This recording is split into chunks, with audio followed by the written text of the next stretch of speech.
No, but that's something like when somebody that you love, like as a kid, like some shit like that happens, it's so funny to go like, oh my God, this is the person that. Oh, no, I know. And when Judy Blume followed me on a thing, it was like, Really? oh, yeah, I was like, are you fucking kidding me?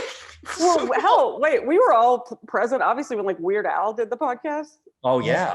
I remember Shooter came over with the kids. Like that was such like That was a huge thing. Like I had met him before, but I still was like, this is fucking Weird Al Yankovic sitting in my den. It like, was the best. And he was the nicest fucking guy too. Children, like that was a surprise for my kids. And this is another reason why I love Jenny Johnson so much. But she set this thing up and my daughter, like they had just gotten into him, like super into him.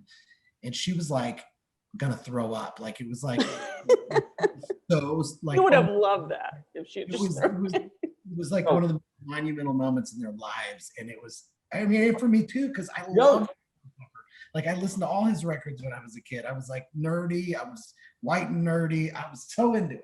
No, your reaction to Weird Al Yankovic was like a Brooklyn girl in 1965 screaming for the Beatles. Like that's what you were like when they came to New York. That's like exactly how you like. It was really endearing, like how like much of a fan all of you were of his, and he loved it. He was so appreciative of that. It was nice. It was really nice.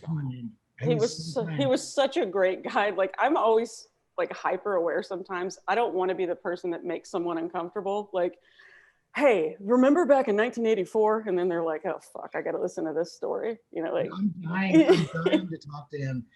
I want to talk to him because like I want to do an interview or something from a radio show or something with him. I just want to get into the specifics of like the songs, because like back when he was doing this shit, he still has the same band that he used back then.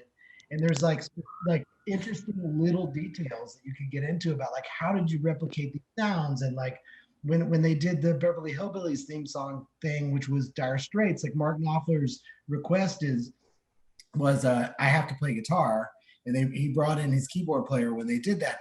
But if you're listening to it, there's a spot in time when you can hear Mark Knopfler's guitar go away and Weird Al's guitar player come in for like this one part. And like, I want to know all these little musical details, you know, like I always want to be like, I would just like put them on the spot for like 2 hours, being okay, in this song, when this happened, what's that about? And like, and I want a new duck when you guys had the duck sampled, when you did that, like all that kind of stuff, you know? No, I get this so much, and I'm always worried that I'm going to be like, I was like, we had Martin Short on Modern Family, and I was like, I'm totally embarrassed. I basically, the thing I don't want to be in any of these things is, remember when Chris Farley would do the Chris Farley show, and it's like he's got Paul McCartney on. He's like, remember when you were with the Beatles?